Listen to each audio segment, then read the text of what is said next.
నమస్తే అండి, మన అమ్ములు హోమ్ ఫుడ్స్కి స్వాగతం.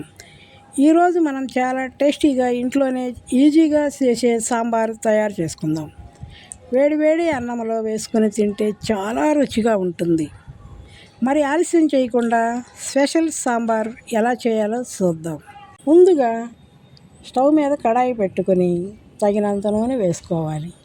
నూనె వేడెక్కాక తాలింపు దినుసులు వేసుకోవాలి.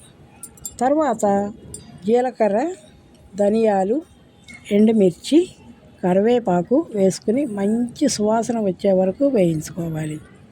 ఇప్పుడు పచ్చిమిర్చి, ఉల్లిపాయ ముక్కలు వేసుకోవాలి.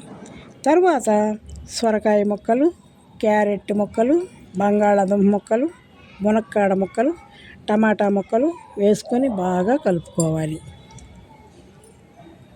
ఇప్పుడు మూత పెట్టుకొని కూరగాయలు కొద్దిగా మెత్తగా అయ్యే వరకు మగ్గించుకోవాలి. తరువాత ఇందులో తగినంత ఉప్పు, కొద్దిగా పసుపు, కారం వేసుకుని బాగా కలుపుకోవాలి. ఇప్పుడు చింతపండు పులుసు పోసుకొని మరొకసారి కలుపుకోవాలి. తర్వాత మన హోమ్మేడ్ సాంబార్ పౌడర్ వేసుకోవాలి. ఈ సాంబార్ పౌడర్ మేము ఇంట్లోనే చేసుకున్నాము. ఆ వీడియో కూడా మా ఛానల్లో ఉంది, కావాలంటే తప్పకుండా చెక్ చేసుకోండి. ఇప్పుడు బాగా మరిగిన తర్వాత ముందుగా ఉడికించుకొని పెట్టుకున్న కందిపప్పు వేసుకోవాలి.